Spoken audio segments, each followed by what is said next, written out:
Hi, everybody, and welcome back to plenary for the last session of the main program today. For the last session today, we have a panel on a topic that I think has probably been on everybody's minds in this field and well beyond this field over about the past year and a half, as we've seen the repercussions of Russia's invasion of Ukraine play out throughout world food markets. And that's the way in which many people throughout the world are interconnected through food trade, and the way that food trade interacts with political economy and with the right to food. So we've got a really interesting, diverse panel coming up, and I'd like to welcome Thin Le Nguyen to introduce the speakers and get us started. Very well. Good afternoon, everyone, and welcome to this session on trade and the right to food. Like Stella said, I think it's a very, very important session. And I also just want to give a shout out and a warm welcome to those who are joining us online, including two of our speakers who can't be here with us today. Like Stella said, my name is Thin. I'm a journalist specializing in the intersection of food systems and climate change, and I'm going to be moderating this session. Now, Stella has earlier said that this is an important discussion. It's also a very timely discussion, right? Because we are still in the midst of a food price crisis. And I said this in a session yesterday, but I think it bears repeating. This is a food price crisis, not a food crisis, because what we have at the moment isn't an availability issue, at least not yet. It is an affordability issue. Food is there. Food is there in the markets, on supermarket shelves. It's just that people cannot afford it. People are unable to exercise their right to food. And that's where trade comes in, right? Because food systems these days are so interconnected and globalized. And like Stella said, I think over the past year and a half, we've suddenly become very, very interested in supply chains and trade issues when we suddenly realized that Russia and Ukraine are two very key exporters on the global agricultural markets. Of course, the trade in food, in ingredients, in inputs for agriculture, they all have implications on human rights, on public health, and on farming. So how do international and bilateral trade agreements affect, number one, people's right to food that is healthy and inexpensive, and number two, the ability for farmers to produce such food? I mean, these are really important, but also very sticky questions. And I'm very glad to say that we have a panel of excellent speakers who will be answering them, not me, thankfully. And they are people who are working in the intersection of trade, human rights, smallholder farming, and public health. We have two of the speakers with us today and two online, but I guess the first thing that I want to do is actually to invite Helen Walls, who is the Associate Professor of Global Health and Food Systems at the London School of Hygiene and Tropical Medicine, who will set the scene for us before we start the discussion. So thanks very much, Thin, and thanks everyone for joining us today, both in person and online. So as Thin was saying, we have a really fantastic expert panel with us today for this discussion on trade and the right to food. And from the ANH side, I have the job of setting the scene for the discussion by providing a very brief introduction to some of the key concepts that are going to come up this afternoon.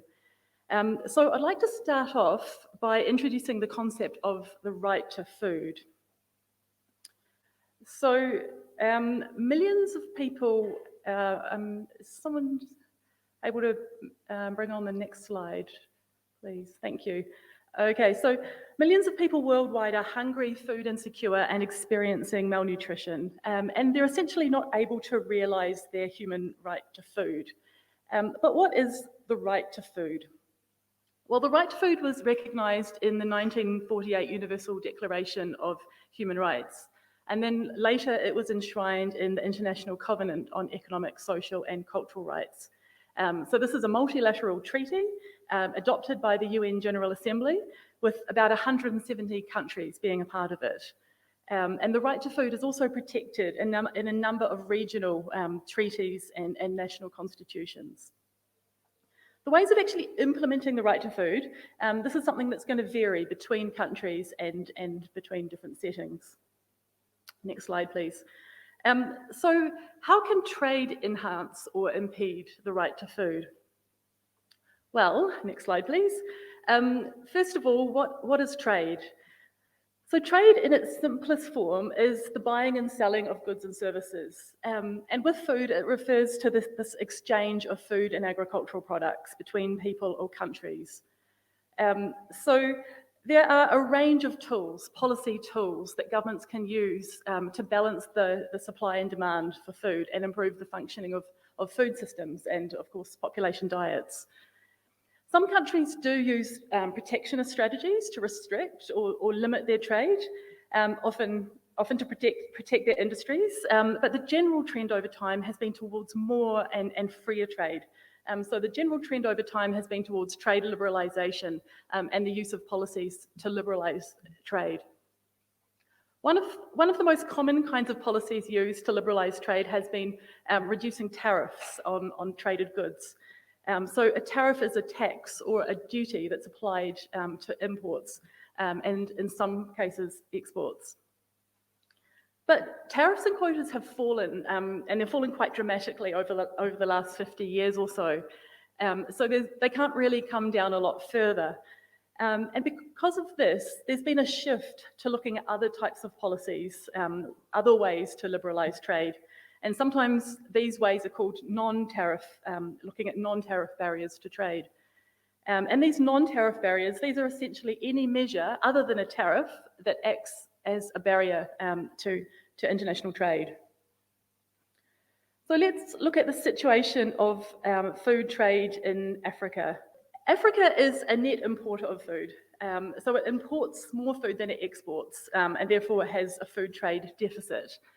And so for sub-Saharan Africa, this deficit is in the order of about US $40 billion. So imports are clearly making an important contribution to Africa's food supply. But at the same time, Africa does have the potential to feed itself and to have a surplus that it could export. What are the challenges to this? Well, they're various. They include technical and infrastructure challenges, as well as institutional challenges. And these include challenges as well from the protection and subsidies from high-income countries to high-income country agricultural sectors. If we look at trade within Africa, intra-African trade, this is fairly low, with imports and exports making up a fraction of world food trade. So there's scope for considerable increase to this, which would also contribute to better food security on the continent. There have been recent regional integration activities that would be supportive of this, and particularly here the African Continental Free Trade Area, which was established in 2001, and I think it's between about 54 countries. What are the pathways from trade to nutrition? How does trade policy impact on the right to food? Well, countries negotiate trade deals with other countries, and I'll mention this a little bit more soon. And these trade deals or agreements, they result in particular policies, which then go on to shape food environments and diets and nutrition. So far, I've been referring to trade in goods, so this is really about imports and exports. And this is a really important pathway from trade to nutritional impact. But there are other important pathways as well, including through impact on agricultural production in countries, impact on food processing, retail, and promotion and advertising, and as well through affecting government regulatory and policy space. And this last point is quite important. It's often overlooked. So with this, through trade agreements that they're signed up to, a government might be restricted in its ability to legislate domestically. So if it wants to legislate in an area like health or nutrition, it might be restricted because of a trade agreement that it's signed up to. So let's say a country wants to implement a food labelling scheme. There might be restrictions on its ability to do this. And this is because of the risk of legal challenges through the trade agreement if the particular labelling policy was implemented. And then with this, there's I guess, a particularly concerning development, which is the investor-state dispute settlement mechanism. So in many trade agreements, the legal challenge to government policy might come from another country that's also a part of the trade agreement. But with this ISDS mechanism, the legal challenge doesn't come from another country, but it can come from a foreign company, so a multinational corporation. So essentially, you now have a company with the ability to sue a country. So through a trade agreement, a foreign company might be able to sue a government for compensation if there's a policy change within the country that threatens the company's ability to generate earnings from investments. And this people talk about how this limits the policy space or the regulatory space that's available to governments, to countries signed up to trade agreements. So there are some really important, I think, benefits and also potential for diets and nutrition through trade, but there are also some really important risks that need to be considered as well. Who sets the rules for international trade? Which organisations govern international trade? Well, one of the foundations of the international trade system is the World Trade Organization, or the WTO. So the WTO is based in Geneva, and it's an intergovernmental organisation set up to regulate international trade. So it provides a platform, a framework for countries to negotiate trade rules, and also a framework for resolving disputes as well. And the negotiations of the WTO, they have taken place through what are sometimes called rounds. So you might have heard of the Uruguay round, which established the WTO, or there was the Doha round, which was launched in 2001. And the negotiations for this were very contentious, and they were actually about agricultural subsidies. So high-income countries and low and middle-income countries were not able to agree on agricultural subsidies in high-income countries, which were seen to act as a barrier to trade. And so the negotiations of the Doha round stalled. So in response to these sorts of changes, including the disintegration of the Doha round, in the last few decades, we've seen what's sometimes sort of described as a proliferation of different sorts of agreements, regional and bilateral trade agreements. So here we're talking about trade agreements between two countries, or perhaps between several countries, but agreements that no longer involve the World Trade Organization. So the African Continental Free Trade Area, which I mentioned earlier, this is an example of one of these. It's an example of a regional trade agreement. So I think you can probably see that the governance of trade is happening at these multiple levels. You've got it happening at the global level, but also at the more sort of regional and level, as well as national, because it's governments who are part of this. And some of these changes from a public health point of view are really concerning, and including, of course, the inclusion of the ISDS mechanism in many regional trade agreements. In terms of just getting back to the African Continental Free Trade Area again, from what I understand, it does not include the ISDS mechanism. But I think the protocol about the sort of dispute resolution mechanism is not publicly available currently, as far as I'm aware. So that's an interesting area to follow up on. And before I hand back to Finn, I'd like to highlight and just summarise several of the key challenges with trade and the right to food. So I've listed here the breakdown of multilateral trade processes through the WTO system. And then alongside this, there's been the proliferation of regional and bilateral trade agreements, often containing commitments in them that go beyond what you might see in the WTO system, and that pose particular risks to domestic policymaking. A really important concept in all of this, which I'm sure will come up in the discussion, is power. So as you can imagine, there are big power inequities and important power dynamics shaping what is happening. This is between countries, in the ability of countries to negotiate and manage trade agreements, but also we have very powerful corporate actors that hold a lot of influence over the content of trade agreements as well. And then generally with all of these types of agreements, of trade agreements, we have this really important need to safeguard nutrition and health. So we need to ensure safeguards that are written into the agreements for nutrition and health. Great, so I'll hand back to Finn. Thank you very much, Helen. Can we give her a round of applause, please? Thank you.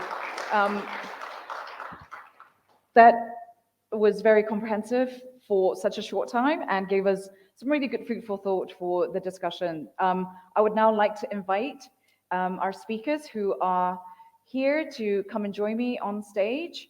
And I'm also going to introduce them in alphabetical order because that's only fair. First, we have Biraj Patnaik, who is the director of the National Foundation for India. Now, Biraj was also the former principal advisor to the commissioners of the Indian Supreme Court in the Right to Food case, which we will hear about during this discussion. Now, we have two speakers who are online. Can we have Divika Dixit, who is the Counselor for Agriculture at the World Trade Organization, WTO, that Helen just talked about. Very, very important organization, but going through changes, particularly in terms of trade when there's a proliferation of regional and bilateral deals instead of international. We also have Karen Hansen-Kuhn. She's Director of Trade and International Strategies at the Institute for Agriculture and Trade Policy, IATP. Karen's also joining us online. Hi, Karen and Divika, good to have you. And last but definitely not, Systems Unit at the African Population and Health Research Center. Some of you would remember that Liz actually presented yesterday, so you may already have heard her speak as well. Now, how this is going to work is that I've got a few rounds of questions, 3 rounds of questions to our speakers, and then I'm going to open up for Q&A for both people online and in person. All I want to ask of our speakers, who I know are excellent, is to keep their answers to 3 minutes so that we can finish this on time and keep the offsite social on time for once, okay? So that it won't be too late when we have to come back and come back for the last day. Liz, I want to actually start the first round with you first, which I want to ask about the current state of play, right? And I want to start with you because obviously you are from here, but also you wear multiple hats. You are a scientist, you are a researcher, but you're also a farmer. And you also actually advise, youth and women groups in urban poor settings to get into farming. So you see things from multiple perspectives. Could you just tell us about some of the constraints and the practical needs when it comes to this intersection between trade and the right to food from your experience, what you are seeing right now? Yeah, thank you so much for the opportunity. Some of the challenges that we have generally in Africa, in Kenya, in the communities where I work, is the issue of availability of food is, I know someone said sometimes it's not about availability, but in some contexts it's about availability and especially diversity of food. Africa is many parts of Africa are arid or semi-arid, and for example, Kenya, majority of the land is semi-arid or arid, and in such places, if there is no irrigation, there is no access to water, then people don't have crop-based food. And so they rely so much on animal-based food, and sometimes when there are droughts, these animals die, and so that issue is a major problem. In terms of access, it's also a major concern, and the skyrocketing prices in food, and especially now as we speak, prices have gone very high because of the crisis that we have had. And so, especially in urban areas where people rely so much on purchased food. So this issue of affordability of food is a major problem. And the issue of adequacy of food. So the food markets are full of the processed foods, and the healthy foods are being pushed aside by the processed foods. So, and then there is high use of agricultural chemicals. And so people who rely on food that kind of food is really not healthy for them, inappropriate use. So food is that is in the markets or it's available in our environments often is not safe. And there is the issue of food sovereignty issues. For example, the issue of seed sovereignty. Like in Kenya, we have the laws actually criminalize sharing of seeds. And so people have to rely on seeds that are provided by multilaterals. And so that actually makes issues of food resilience to be a problem because people have to keep buying seeds. And also the issue of their genetically modified food is not in Kenya yet, but it was actually being brought by the government to avert the crisis of hunger. And many people are opposed to this, and that is an issue in court, so it has been stopped by the courts. So the issue of these multilateral organizations actually trying to dominate the food system is an issue. And food injustice, the issue of farmers not being food secure themselves and their families, and they are the ones producing food, and a lot of food being wasted in the markets and all, while others are hungry. So a lot of food insecurity, hunger, while a lot of food is being wasted. Thank you. Thanks very much, Liz. That's helpful. It's obviously worrying because that is quite a multitude of challenges and constraints that you've just mentioned. And Devika, I want to come to you next, going from the local to the international. You've heard what Liz has said, and some of these issues that she's mentioned can be solved by trade, but there are also other constraints and challenges that comes with that, right? And okay. Well, thank you so very much. And first, let me thank the ANH for inviting the WTO to this important conversation. To your question, I mean, if I want to link WTO to this debate on food security and right to food, I think the simplest way to relate trade is to look at what share of like global consumption of food is met through trade. I mean, now currently more than 17 to 18% of global food consumption is met through international trade. More than 1 billion people, their food needs are met through international trade. So from a very rudimentary way, I think one can appreciate the role of international trade as a balancing or conveyor belt role from moving food from surplus to deficit regions. And this is very natural because our national boundaries are not mathematically divided based on demographic consideration or consumption needs. So this is very sort of a simple way to appreciate that there is a role of trade in global food security, because countries cannot simply meet their food needs in all cases through their domestic production. But this is not the only role. I mean, to take care of the supply shortfalls. Trade in many cases is perhaps the single most important external source of development financing. And in order for the developmental role to be harnessed for countries, it is important that this trade is fair, market-oriented, free from distortions and trade barriers. And I think that is where the role of the WTO and this whole multilateral trading system comes. It is also a reality that for several decades, member countries, government, they resisted bringing agriculture into full-fledged hold of multilateral rules.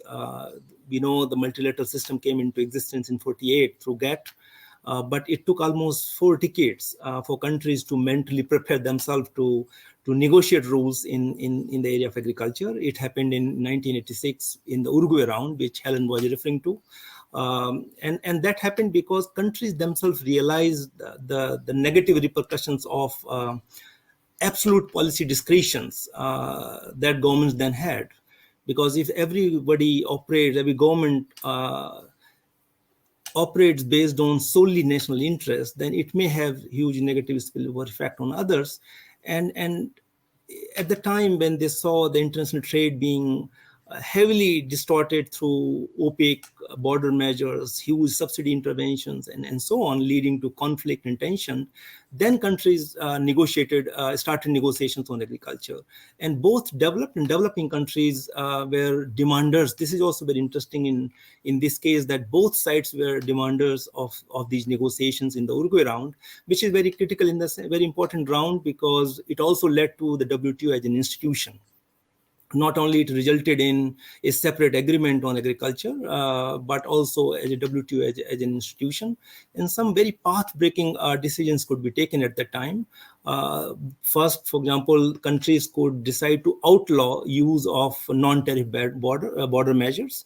They decided that trade in agriculture should be subject to tariffs at the border. You can regulate trade at the border, but by applying tariffs or duties rather than using opaque non-tariff measures like quotas, licensing, and governmental agencies, and so on and so forth.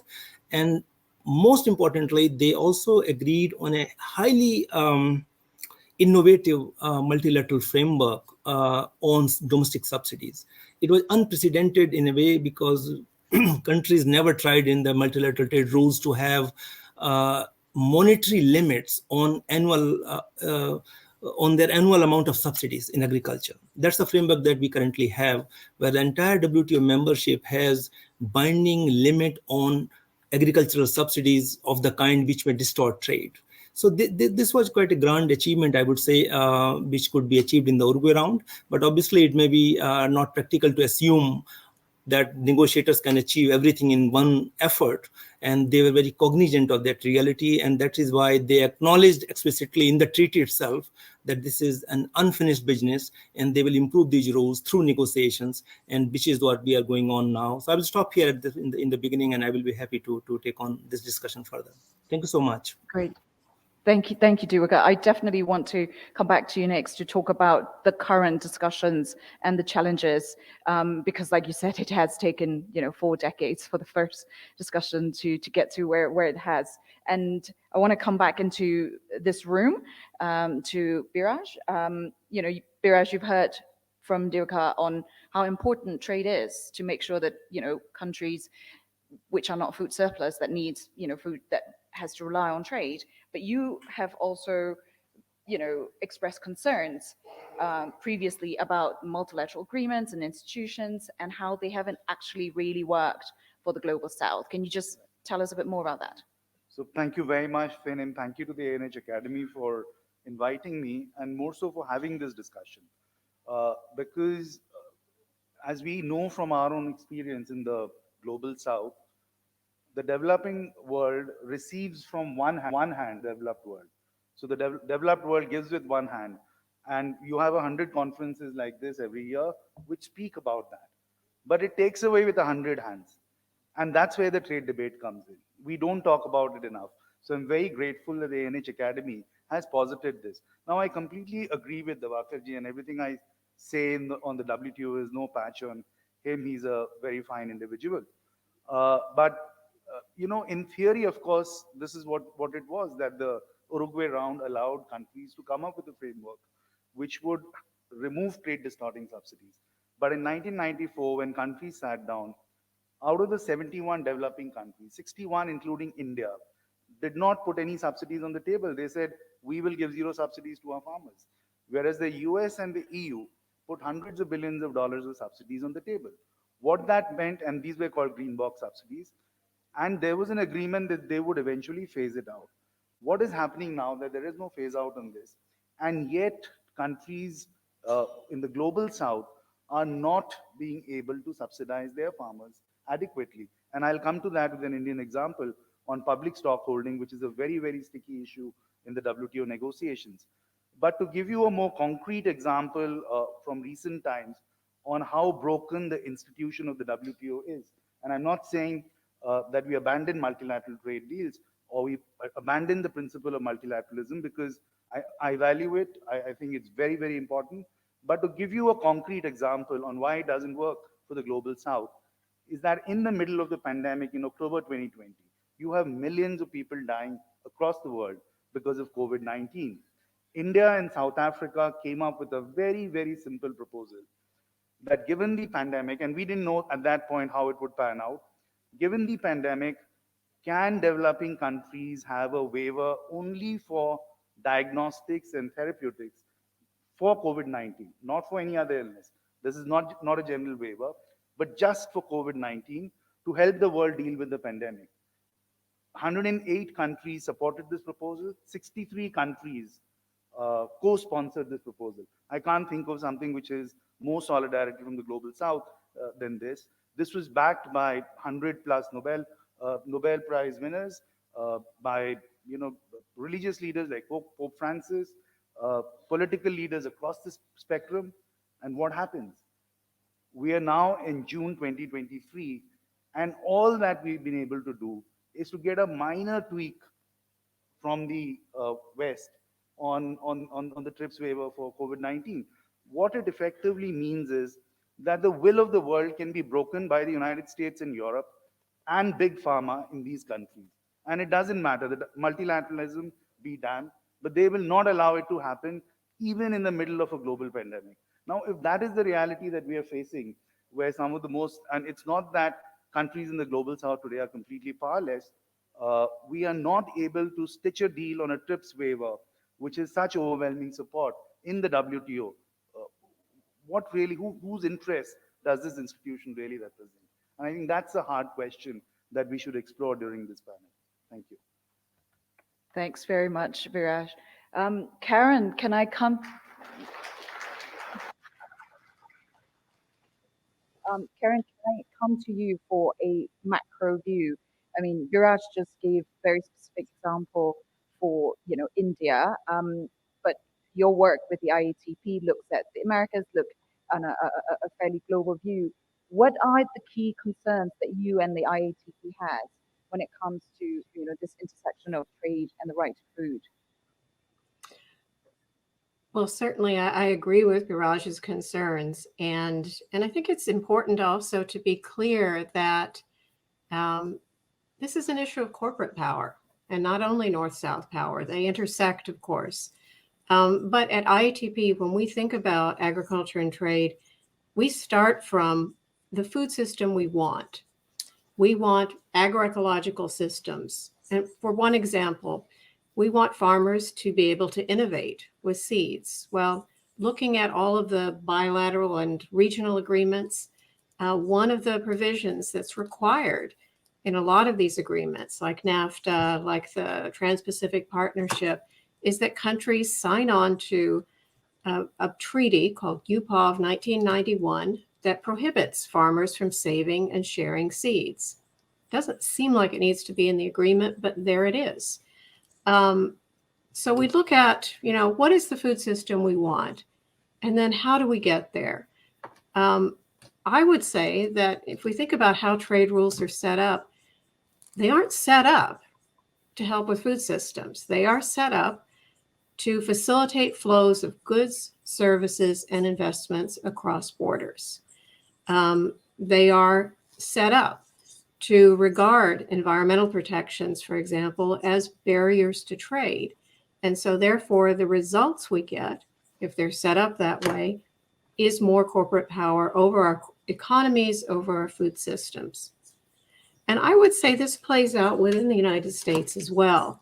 Certainly, there's been a lot said about the impacts of dumping, of exporting U.S. products, especially overseas on developing countries, and that is very real. But if we look at what's happened within the United States as well, it hasn't helped a lot of U.S. farmers. Under our farm policies, farmers are strongly encouraged to get big or get out. They're encouraged to produce, to increase the volume of production to make up for low prices. And then the trade policy opens up markets globally to absorb all of that wasteful overproduction. In the process, smaller farmers get pushed out. Corporate concentration in agriculture increases. And so we need to be thinking about the trade rules differently. If we know something like, say, the seed rules don't belong there, that needs to come out. And in my focus, a lot of it is on these regional and bilateral agreements, which are sort of layered on top of WTO. And that's where we see some of these harmful innovations like investor-state dispute settlement, but it also means there's room that things could change. I would just add one thing we're seeing that we're concerned about is in a recent agreement the U.S. negotiated with Canada and Mexico, there's a new annex on agricultural biotechnology that further pressures countries to accept GMOs, adds in products of gene editing like CRISPR, and puts new pressure on them to approve those things rapidly. We think that's an issue not just for the Americas, but for other agreements that are coming up. So I think we need to rethink what we're trying to do with these trade agreements and get to a different place. I'll just leave it at that for now. Thanks very much, Karen. I mean, both you and Liz actually mentioned, this issues around the seeds, the technology transfer that perhaps comes with a heavy dose of pressure to accept, right, what the innovations as termed by the global north in the countries that are doing the trade. And we've been talking a lot about political economy this week. And I think, a lot of the things that we've heard just in this first round also talk about this unequal balance of power. It's very apparent. Karen, can I stick with you for the second round, where I want to go back a little bit into the past and talk about some of the lessons learned, because, with your experience, particularly your expertise in the Americas, I think you have a lot of thoughts on NAFTA and the history of the region and what it has done and what are some of the lessons learned from that experience? So in 1994, at the same time that the WTO came into power, the North America Free Trade Agreement was enacted. That's an agreement between Mexico, Canada, and the United States. And if we focus just on what happened with corn or maize, I think there's some really important lessons. Over the first 2 years of the agreement, Mexico took off all restrictions on imports of corn. During that period, U.S. corn exports to Mexico increased by 400%. A lot of that was exported at below the cost of production. IETP calculates dumping rates for a number of commodities, and during the first 10 years of NAFTA, corn was, on average, exported at about 12% below the cost of production. Mexican farmers could not compete. So many of them, in fact, some estimates say 2 million farmers were driven out of agriculture. At the same time, the investment rules, as Helen mentioned, are also important. We saw changes in production and processing. So suddenly, during that same period, there was a big increase in consumption of meat, dairy, and processed foods. Some of those processed foods are absorbing that excess corn production. And so that changed the default food environment in Mexico. And so in some ways, the U.S. exported its obesity problem. And in many years, the U.S. and Mexico are now tied for some of the highest obesity rates in the world. So those are some pretty negative impacts. I would say a positive impact is there's a lot of resistance, organized resistance. There's this great campaign, the No Corn, No Country campaign, that's come together to restrict planting of GMO corn and promote heirloom varieties. They and other farm organizations influence the incoming López Obrador administration, which has continued those restrictions and also is phasing out the use of glyphosate or Roundup. They have a big program to increase or to achieve self-sufficiency in basic grains and to transition to agroecology. It's a really ambitious program. And at the same time, they're confronting challenges. The U.S. is challenging Mexico's restrictions on the use of GMOs in white corn, and that's an active debate right now. So I would say, this is a lesson about what happened in Mexico. I think the resistance is creative. It's not just saying no, it's saying, how do we rebuild our food system? And what kinds of flexibility do we need to be able to do that? And I think this is relevant elsewhere as well. The U.S. is negotiating a trade deal with Kenya. They're negotiating with countries in the Indo-Pacific region. There might be more coming up in the Americas. And I would say in those cases, we can expect that the rules on agriculture, biotechnology, could come in. On the other hand, we have these lessons, we have these experiences. So it gives us, I think, more tools to say what should and should not be in these agreements. Great, thank you, Karen. That's really interesting. I want to come back to this room and ask Biraj and Liz the same questions as well in terms of lessons learned. Biraj, can I start with you first because you have a specific example you can give in India as well? Just to continue where I left off, when we were negotiating the National Food Security Act in India, which is a national legislation that guarantees support, both in terms of cash transfers and food and nutrition, to over 1 billion Indians, including subsidized food grains of up to 35 kilos per family in the country. When we were negotiating that, one of the main roadblocks that we were facing was from the US. And at the WTO, because the US was invoking the agreement on agriculture to say that the support, the minimum support price, now if you have a public distribution system where you give food grains, and this is not a new program, the Americans had it as part of way back when FDR, it was part of FDR's New Deal. Now, the basic principle is you buy from farmers at a higher rate than what the market would offer, so that prices don't get depressed, and you sell it to consumers at a lower rate, which is that this entirely becomes then a system of providing domestic support. It is not about trade. It is not about exports. India has never been a very big exporter, never more than 5% of global trade on any commodity. And the opposition from the US was this is trade distorting. And the hypocrisy was my collaborator Tim Wise from Tufts and I had calculated that if you take one program like the SNAP program in the US, and it's a great program and all power to it, the SNAP program provided about 50 billion US dollars of support for 75 million Americans. Great program and more power to it, as I said. But that translated to about $1,600 per individual. No complaints with that. But the US was raising India's public procurement program as an example, where the per capita support was just $27. So this is the level of hypocrisy that you have, and that led to the peace clause that came about because all of us mobilized, organized. India had a lot of support from global South, and we had a peace clause in Bali with a promise that there would be a permanent solution.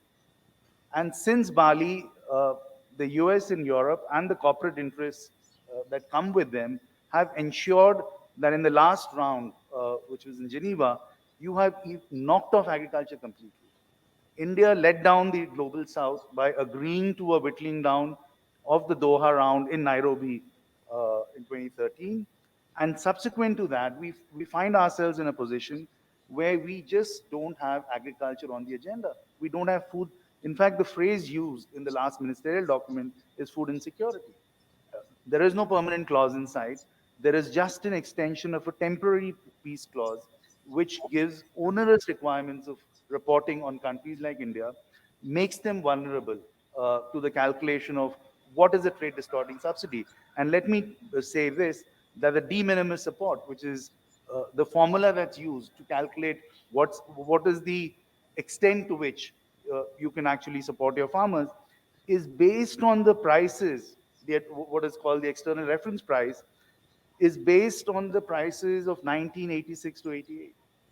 1986, and the developed countries have not agreed to a change in this formula, to update it, even though, because of inflation, prices have gone up 500%. So if you just adjusted this formula, India would not fall foul of its requirements under the de minimis agreement. But even a simple commonsensical change in formula will not be allowed, and agriculture will be knocked off the agenda. So I think it's a long uphill battle for the global south, and one of the main reasons why we are falling short time after time is the absence of solidarity, is the absence of a coordinated strategy, and the will not to succumb to pressures, whether from countries or corporations, on many of these fronts. But we can come to that in the next session. Lessons learned is that you need more solidarity and I guess, yeah, to be able to withstand that kind of pressure to even change.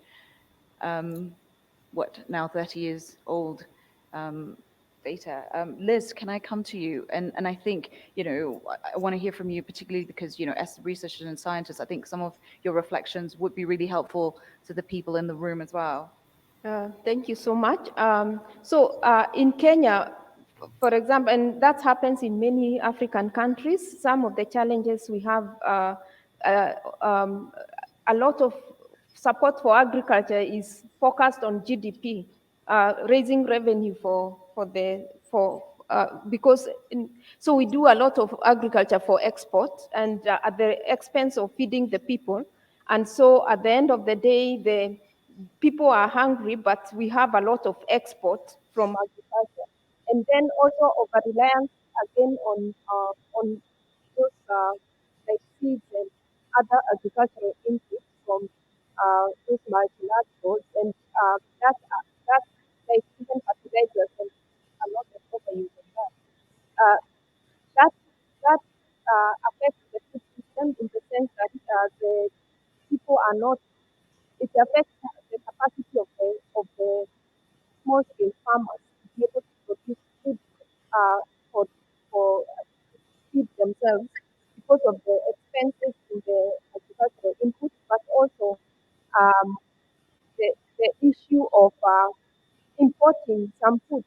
Some foods are, a lot of food is imported that we could actually produce in Kenya, for example, like rice. A lot of rice is imported, and that discourages the production or affects the production by the small, the producers in the country. So it's that kind of balance between what why agriculture and where is the importance of agriculture. It's not first to feed people, it's more like first to raise GDP, and then like, it's like the other way around how it should be. But then as I said, a lot of land is arid and semi-arid, so there is that so we don't have a lot of irrigation, so and that sometimes when we have to import some things, and also people have to do a lot of purchase. So it's about the issue of local production for local use. So we have people producing, yes, but there is a lot of that trade issue. Thanks very much, Liz. Now, Divka, would like to come back to you, and also just on the record, we do really appreciate you being here. We know that a lot of the speakers have been, talking about their frustration with the global system as it is, but we really appreciate you being here to talk about it. Now, I'm going to ask you not necessarily about the challenges, not necessarily about the lessons learned, but about the challenges, because it is at this point in time, right? The situation is slightly different, and at this point in time, the WTO is starting to have discussions around food security. Just tell us more about what's happening there, and what are some of the, the stumbling blocks and the challenges. Well, thank you so much, Thin, and thanks to my previous speakers, I think, to raise these issues. I think this is very important for us to listen to, because you cannot avoid these voices to appreciate how WTO is seen, and how this conversation within the WTO should be conducted. So thank you so much. Now, I left at that point where I was talking about this agreement which came into effect in 1995. And when we talk about this agreement and these rules, I mean, we have to appreciate that they didn't come from a particular place. I mean, they were negotiated by the countries collectively. So that was the deal which was made in the Uruguay round. It is also very clear that during the Uruguay round, the most heavy intervention in the agriculture sector at that time was by the developed countries. Very few developing countries were emphasizing agriculture in their overall economic policy setting. And on subsidies particularly, as I said, this was a very innovative framework, never attempted before, where countries decided to have binding self-disciplines on how they will conduct their subsidy policies. That has not been a traditional approach in WTO. Traditionally, it was an instrument like trade remedy. When somebody is affected negatively by another member's subsidy, then there should be some remedies made available. That has been the traditional approach. But for agriculture, they decided to have a binding self-discipline on how they will organize their subsidy policies. And coming specifically to the type of framework that we have, what we call often this framework is we call that as reduction commitments on subsidies. So when you call reduction commitment, that means you start with a level where you will then reduce those subsidies over a period of time. So that starting point was based on the then existing level of subsidies. So obviously those countries who were subsidizing more, they started from a higher point, and then they obviously applied reductions. But those who were not applying subsidies, they were given a sort of a limit or entitlement, what we call, based on the negotiations then. And that is how this idea of de minimis for some and some limit for others came into existence. So it was basically based on the then existing reality. Now, coming more specifically to public stockholding has been part of the negotiating conversation in agriculture from the quite beginning. But in 2011, when we reached a stage when negotiations got into serious divergences among members, and ministers at the time, there was a ministerial conference in Geneva, they said that now it looks very unlikely that you can conclude the entire Doha negotiation as a single package. We were calling that a single undertaking.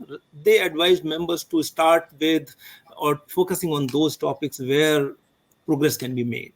And then countries started making proposals. And that happened to be also the time when India particularly was facing a situation when it could eventually face a breach of its limit. And why it was so? Because the Indian system under their public stockholding regime is a very unique system in the sense that it has almost 3 types of programs all integrated into one. It has a minimum price support system, it has a public stockholding system, and it has a huge, very comprehensive consumer support system. All are integrated into one, specifically for 2 products, wheat and rice. So if you are having this system, the WTO rules are becoming relevant for India at that moment, becoming a sort of a pressure for India, mainly because of the procurement part, the very first stage where India has a system where they purchase food under guaranteed price system, what they call minimum support prices.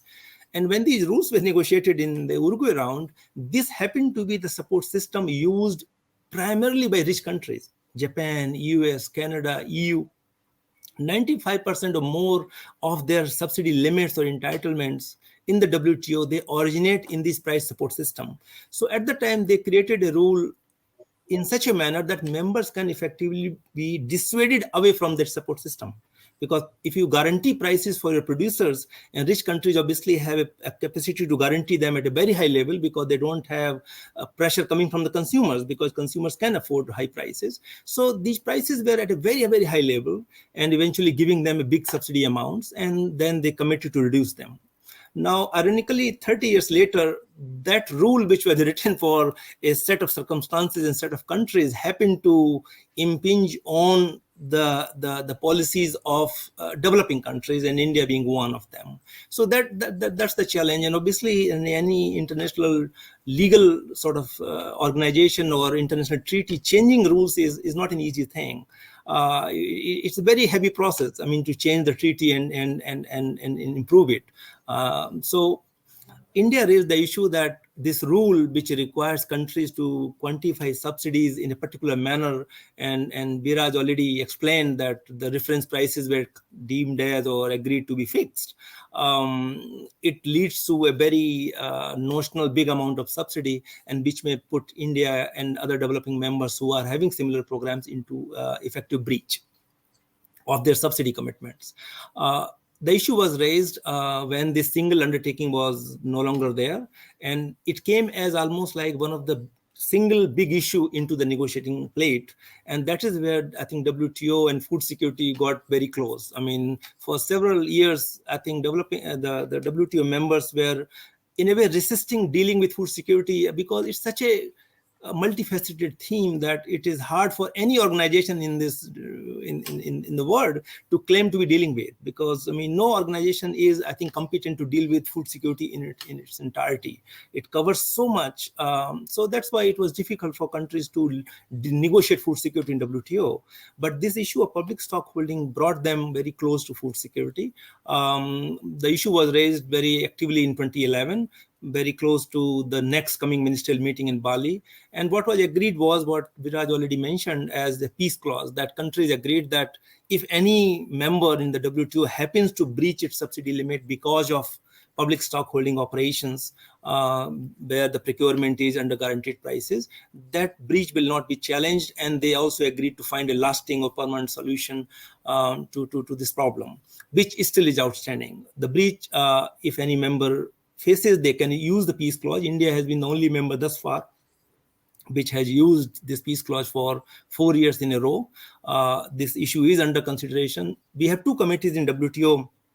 In the beginning, Helen was talking about the whole WTO system being on a break, but I think sometimes members don't appreciate we have a very rich infrastructure of committees and councils for deliberation among countries. So sovereign nations, they sit together at least 4 times, for example, in agriculture to discuss the whole set of policy domains in various countries. So it is in this committee where Indian, for example, reporting of public stock holding system and breach of subsidy is discussed. We finished our June committee meeting today, and 200 matters were raised on various countries' policies. So there is very important role which I think WTO also plays in its deliberative functions to deal with various policies, and that also usually informs the negotiations.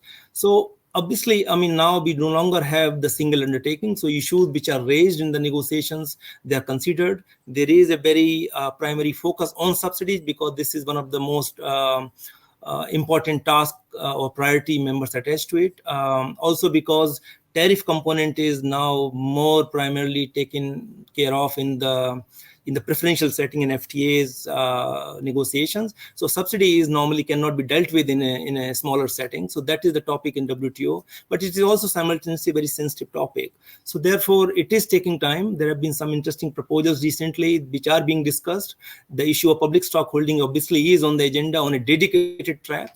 But it is hard to predict when the solution can be found, because changing rules, as I said, is always a difficult thing, because there is a context to a particular rule. As I said, the rule for quantifying price support is historically in a unique manner, because these were the subsidies which were used in a very heavy manner in the Uruguay round time, and that's why there was a rule agreed for that quantification.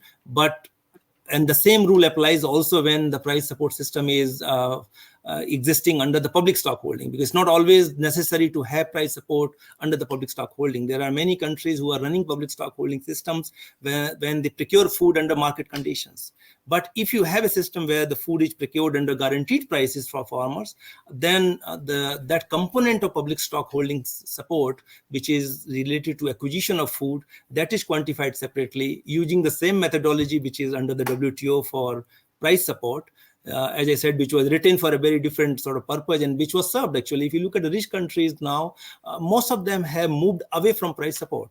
If you look at European Union, US, Japan, they have all gone away from there. They're using more subsidies which are in the nature of direct support and decoupled payments and so on and so forth. But now we are having a situation when developing countries who happen to be having these subsidies for a very long period, including India, but now the prices have changed because 30 years later, now the international prices are high. They have percolated down to domestic markets because of inflation. So domestic market prices are high. So if you are guaranteeing prices, those guaranteed prices will also be high. But if you quantify subsidy corresponding to that price support system using a reference price of 86.88, which is what the rule is, obviously you will get to a quantified amount of subsidy in WTO, which will be much higher than the actual subsidy. And this is being discussed. I mean, in fact, last week there was a seminar organized by India and some countries collectively to explain the lacuna in this supports, in this quantification. Countries are listening, but obviously, as I said, I mean, changing the rules is a very complex process, and let's hope members will come to an agreement, because subsidy reform is the priority. I think the most members attach priority to this issue. The active actors in this debate have grown, unlike the subsidy negotiations in the Uruguay round, where mostly the rich countries were in the center of the debate. Developing countries not focusing at that moment in agriculture, at least at that stage under the WTO type of issues. But now you have a big body of developing members in the center of this debate, India being one of them, but many others. So any negotiation involving multiple actors takes time. So I will stop here. I mean, we'll be happy to answer more questions in the next round. Thanks, Tim. Yes, sorry, Durga, I didn't mean to interrupt you, but I'm just aware that there are already quite a few different questions coming up online, and I do want to have one last very quick round, because we've talked about the current state of play, we've talked about the lessons learned and the challenges, and it's great to hear that, you know, subsidy reform is a priority and that developing countries are now in the center of these new discussions. I guess the last one, I want to do it fairly quickly because I want to open the floor for Q&A, is just looking at the way forward. So what do we do now? We already know what's the issues here, what the problems are. We already know what lessons we've learned from the past. Where do we go now? What do we do? And Divika, if you don't mind, can I just ask you to start, I'll start with the speakers who are online, and then I'll come to the room. So Divika, if you could just very briefly, condensed version, say what you think is the way forward.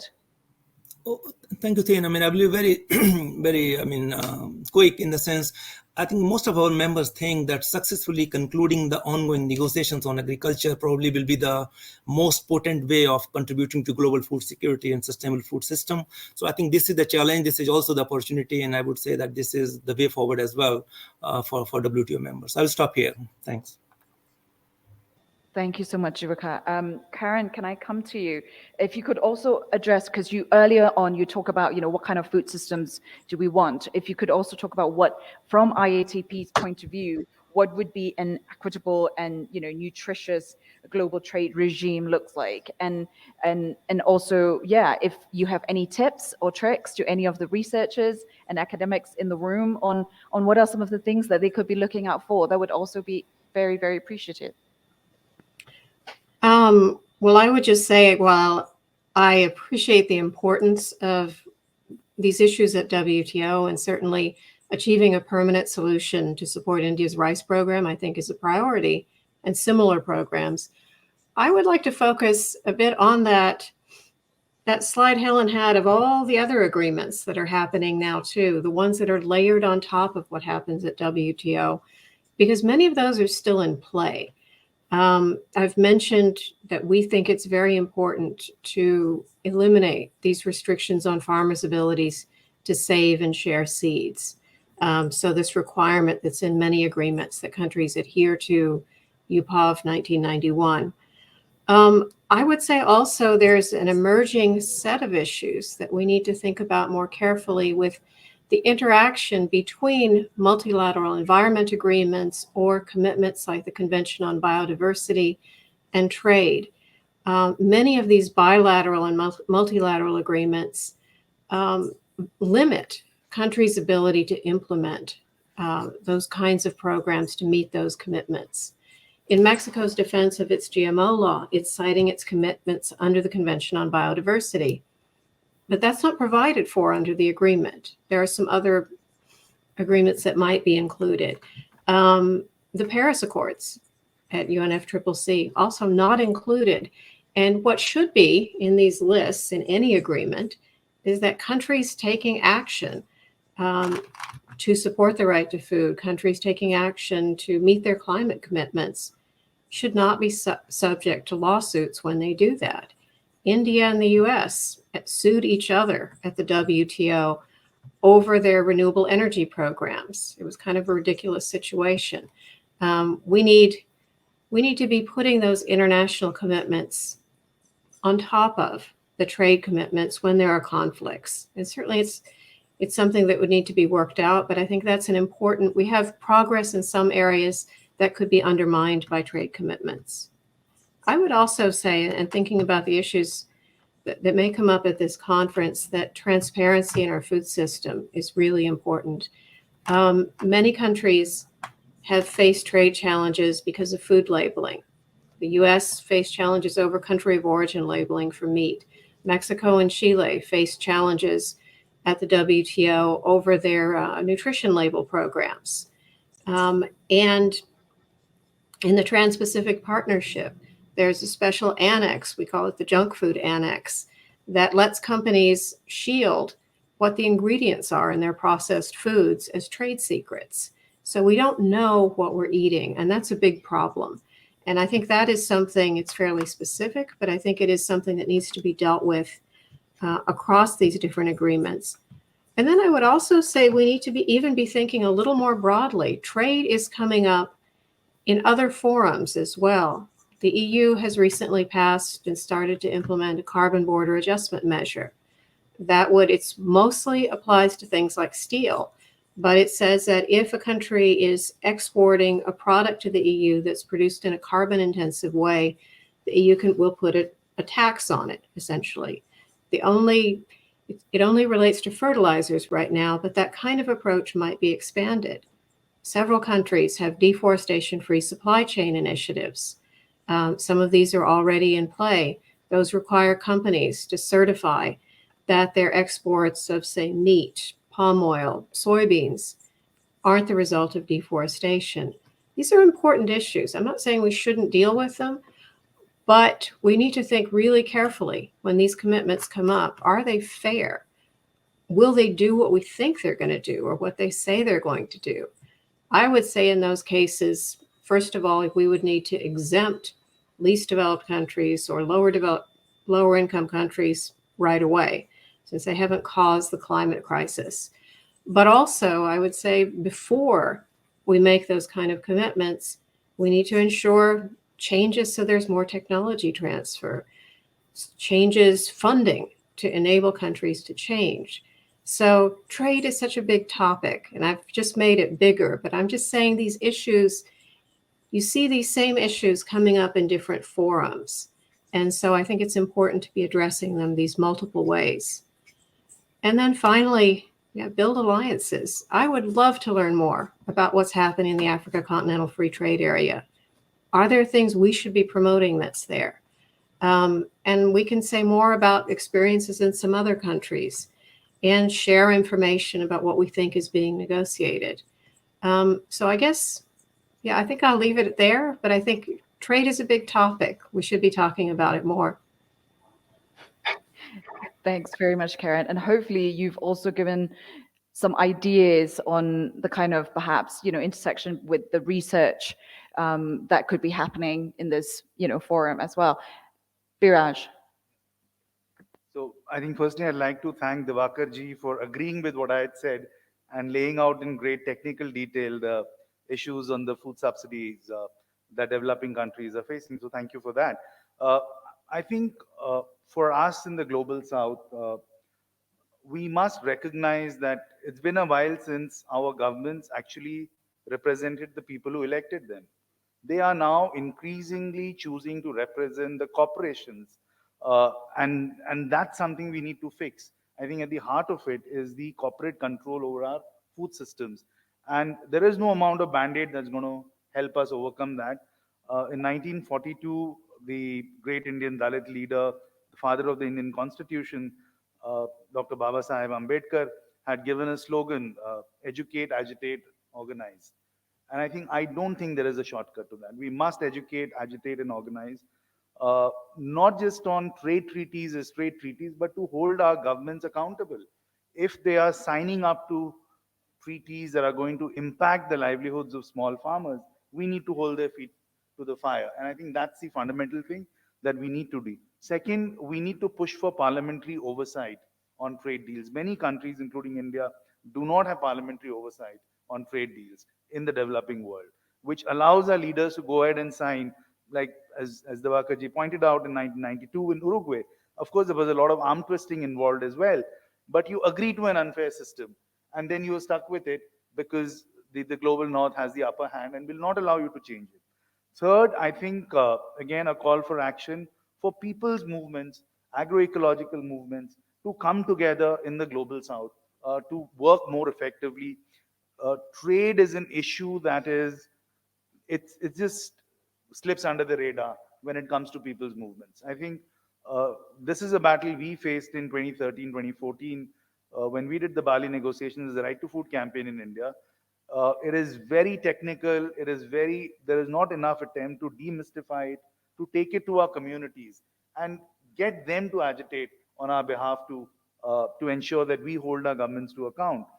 And lastly, I would say that, the global south has to come together more coherently. And India is guilty of breaking this as well in the past. As I've pointed out, we broke the accord in Nairobi when we agreed to a final ministerial declaration which is essentially drafted by 5 countries in a closed room, breaking the spirit of the multilateral system and which did away with the Doha round. And I think we need to recognize in the global south that, look, I mean, to paraphrase our first Prime Minister Nehru, a quote that our recently popularized by our foreign minister, that Europe's problems are the world's problems, but the world's problems are not Europe's problems. And he said it in the context of the Ukraine war. And you could say it in the context of the global north and the global south. If we do not come together and stick to the ranks, you have the G77, which is the most effective forum. And I would again agree with Divakarji. We need the WTO. We need it because we need to assert the supremacy of multilateralism over bilateral deals where countries will get an even raw deal. What we cannot afford to have is a system that we have today at the WTO. That needs to give, and we need to be united to ensure that it happens. Thank you. Thanks very much, Viraj. Liz? Yeah, thanks. We need to advocate for the government to be committed to the progressive realization of the right to food. And many countries have the right to food in their constitutions, but many countries do not have that right actualized. So in terms of, for example, promoting food sovereignty, seed sovereignty, removing restrictive laws that actually curtail the local people in terms of their sovereignty. And we also need to reduce over-reliance on imported food. So supporting local food production for local use. If it's, we need to support communities to produce food through irrigation. I think we need to do that rather than relying on imported food. And we also need to remove to bring in to advocate for policies that restrict importation or dumping of chemicals, agricultural chemicals that are harmful to our food in our food systems. For example, some chemicals have been banned in Europe. They are harmful. They cause cancer, but they are dumped in Africa. They are dumped in Kenya. We need to advocate to hold our governments accountable to be able to restrict those kind of.